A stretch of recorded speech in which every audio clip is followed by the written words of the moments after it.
afternoon, everyone. Thank you for being here this afternoon for our weekly, soon-to-be bi-weekly COVID updates, which will start going bi-weekly next week. I'm just going to be real brief today. I'm going to share data like I do, and I'm going to leave it to the docs to talk about vaccines, because that really seems to be what the conversation shifted to. We have not seen to date really much surge, if any, from the holidays, from the holiday gathering. I know there was some trepidation going into the holidays and what would happen around Christmas time. It is the, let's see, the 11th today, so you know, we're almost 2 weeks since New Year's Eve parties and that stuff, and so things still have been fairly manageable from that. On a positive note as well, our economy remains very healthy. You know, in addition to our community seems to be doing fairly well during this phase of the pandemic.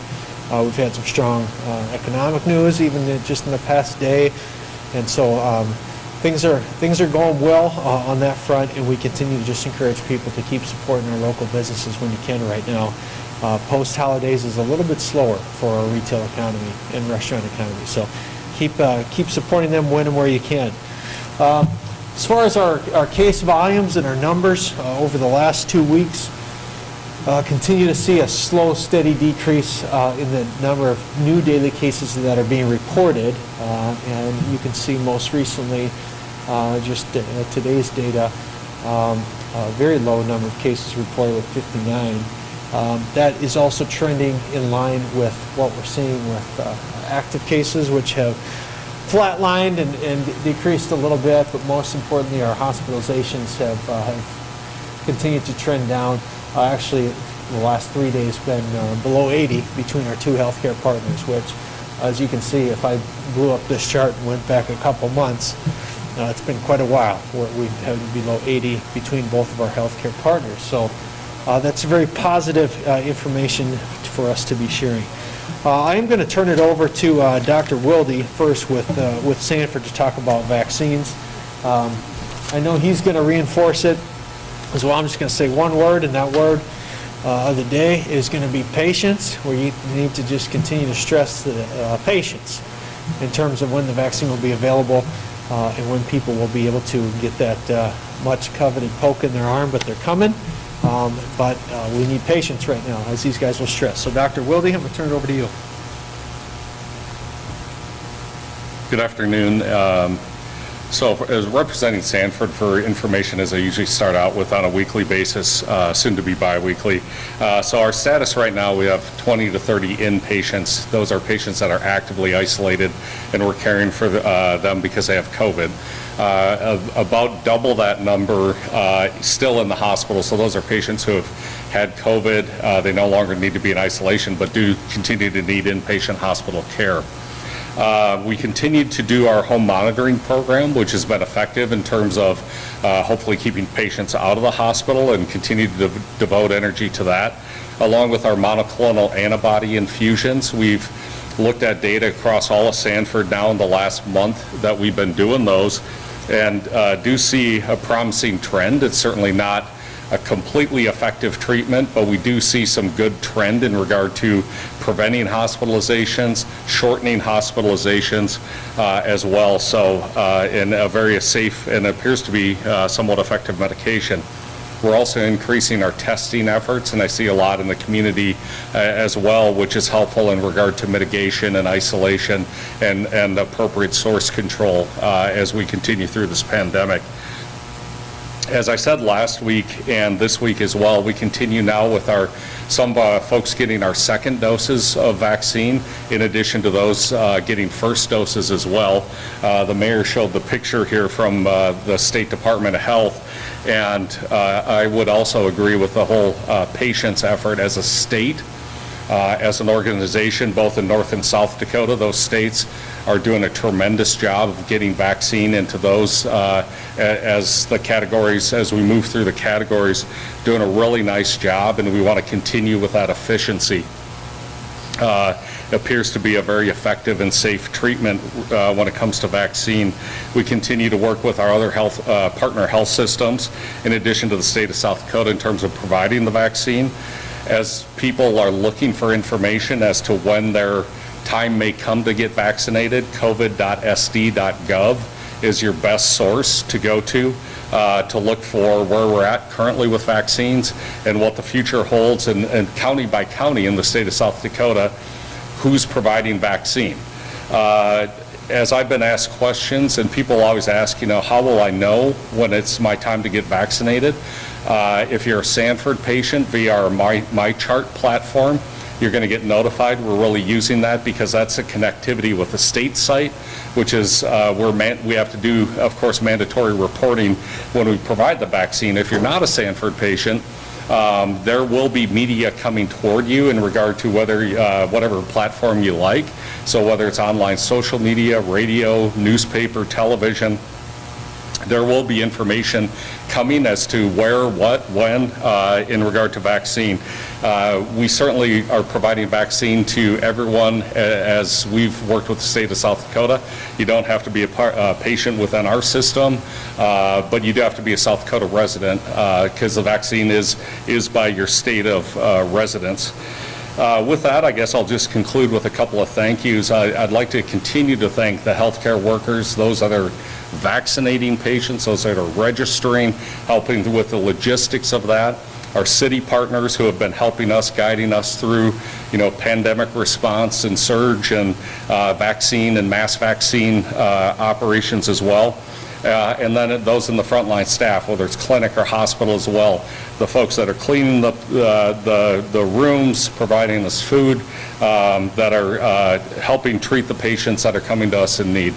And lastly, just thanking everyone out there, because we've been going through this now coming up on a year, and people have put tremendous energy toward taking care of themselves. Keep up that work. We're very optimistic with the vaccine, and so really hoping that our efforts will be rewarded soon, but in the meantime, continue to take care of yourselves and each other. So thank you, and I'll turn it over to Dr. Basil.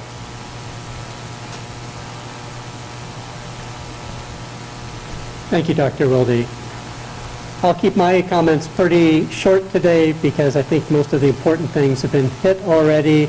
From an Avera standpoint, our numbers stay very level as far as number of hospitalizations due to COVID.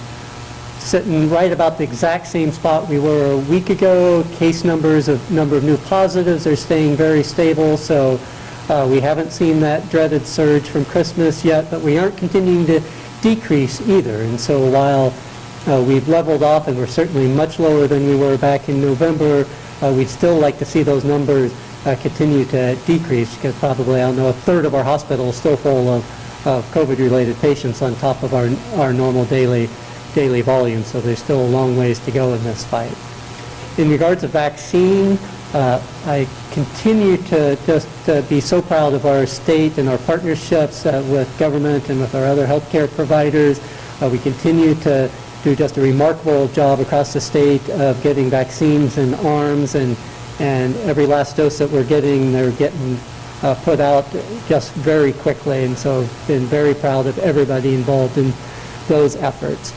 And I'll also add my voice to a request for patience and for grace. And so we are going into, I think we'll soon, right now we're in that level C where a lot of first responders and other types of clinical activities are being vaccinated, and that'll probably be drawn to a close here, or at least being mostly covered over the next couple of weeks. And then we'll be moving into 1D. 1D is a large group of individuals. We have everybody over age 65, everybody with 2 or more chronic medical conditions, educators, congregate living centers. I think the state estimated over 250,000 individuals in Group 1D. Guess what? We get 11,000 doses a week. It's going to take us a while to get through 1D, and we're not going to get to everybody in 1D, right off the bat. And so we're going to have to work closely with the state to probably sub-prioritize that down to try to get it into, say, the oldest individuals first, or take some sort of approach like that. Go to covid.sd.gov. That's going to be your best source of information of where we are in that process of who's going to get it next. We want to get vaccine in people's arms just as quickly as possible, and every last dose we get in, we'll get in there just as quickly as we can, but just have some patience and grace with us. That said, I'll turn it back over for questions. All right, thank you, Thank you, Dr. Basil, Dr. Wilde. Any questions for myself or either of these two gentlemen today? When it comes to vaccine, we've got Moderna,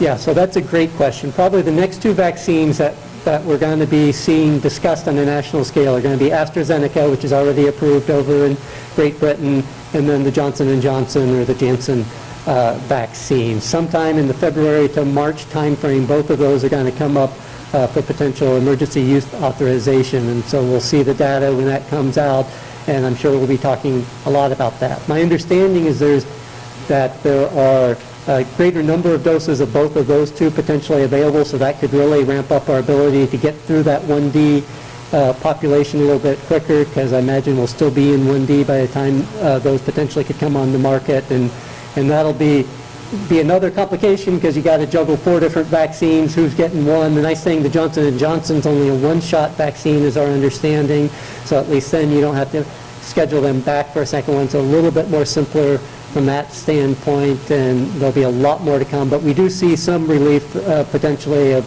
additional doses of more vaccines coming. okay, so it seems like we've kind of reached a lot of the off-period. Do we agree with that? You want to take that? I think we've seen a definite change in the public's behavior versus, say, October and November. You know, the number of mask usage.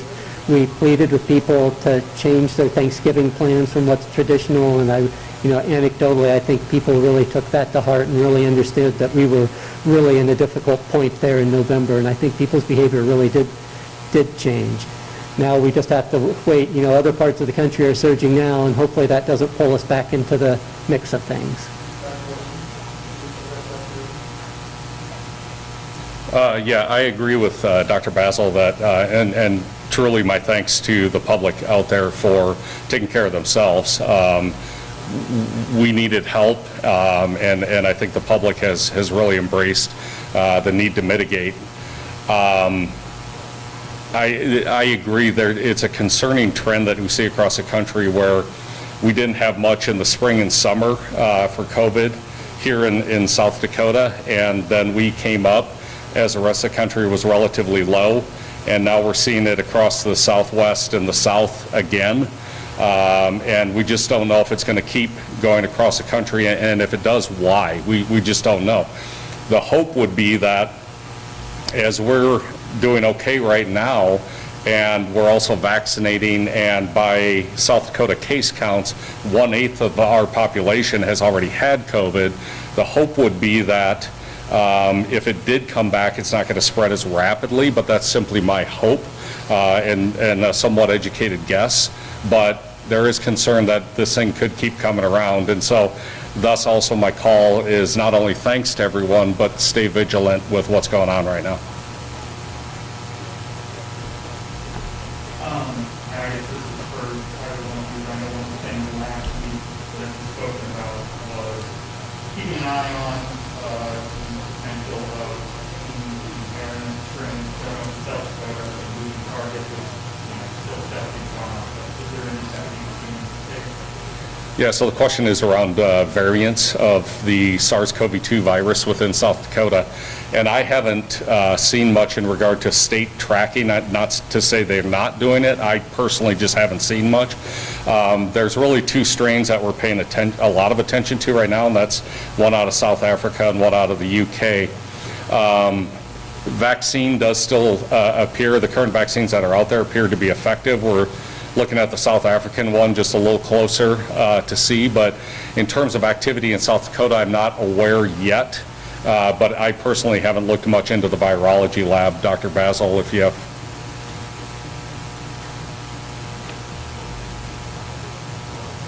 Yeah, so I agree that we have not seen any signs of that variant yet, but we haven't necessarily been checking for it. Actually, just had a discussion with our Vera Institute of Human Genetics last week, and they think they may be able to start checking a certain number of that, and so we're going to be looking into that to see if we can monitor for that.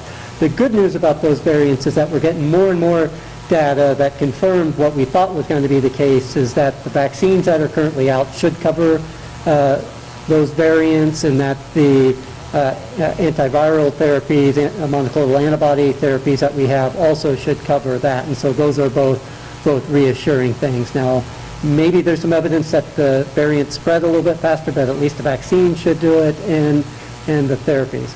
Back to the previous question about are we going to get pulled in as the rest of the nation surges? I really feel we're in a race to get enough vaccine and enough people vaccinated before, a variant comes, or before people start getting spring fever. And so we're feeling a real sense of urgency to get people vaccinated.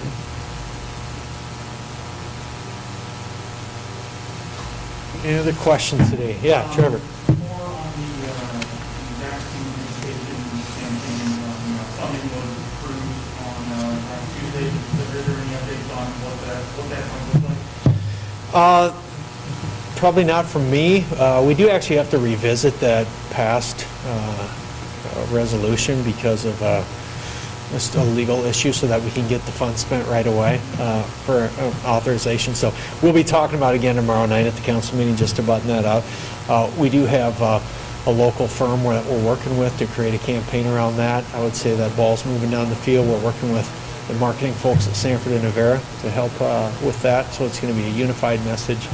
And really, it's going to stress a few things. It's going to stress the safety and efficacy of the vaccine, why it's important to get vaccinated, and also, as we get further into these different groups, how and where one can do that and participate in that. So those are the key messages that people need to know. Is that when it's my turn, how do I do that? Should I do it? And why should I do it? So. If you can, real quick, what's the revisiting looking at? Oh, Brian, can you touch on that, or Jill? Is it just that we needed some emergency authorization of the funding, and in order to spend it and sign a contract with a firm, we typically, once a contract's approved, we have to wait before we can spend those dollars. Well, we got to get going now. So the ordinance didn't include that emergency piece, which it should have. So we just have to revisit it tomorrow. Yeah. Some states, some bigger cities are holding exactly much lower than anything to do that. Go ahead, guys. Yeah. Yeah, so the question's around mass vaccination in public buildings or public settings. And we've talked about it, we've explored it. It's really about efficiencies. We absolutely will do that if it makes sense. Dr. Basil nicely points out, we want to get vaccine in people as fast as we can. And if something like that makes sense, yes, we will do that. Otherwise, we feel we can, on a day-to-day basis, vaccinate the most in the most efficient manner by using, from a Sanford standpoint, our electronic medical record, the people we're familiar with, the registration process, and the facilities, as opposed to taking that staff out of the setting that they're used to being in, combining them with staff from, say, a Vera and a couple of different electronic medical records, different co-workers, and try to get, frankly, it kind of leads to a lot of congregating as well, which we don't necessarily want either. We have done it in smaller communities where it makes sense and we can partner, but we absolutely would be open to that if the need, and hopefully, maybe at some point we'll have enough vaccine where that makes sense. That would be great. Any other questions this afternoon? All right, two just housekeeping things to close up. We're going to be moving to bi-weekly pressers on this topic. So next week we'll be off. We'll be back again the week after that, 1:30 here. And then there's also been a few questions that some of you had on some economic development news that we announced, or that the state really announced earlier today. We'll hang around for a little bit, and I'll certainly answer any questions on that. So with that, we'll end this, and wish you all a great week. Thank you.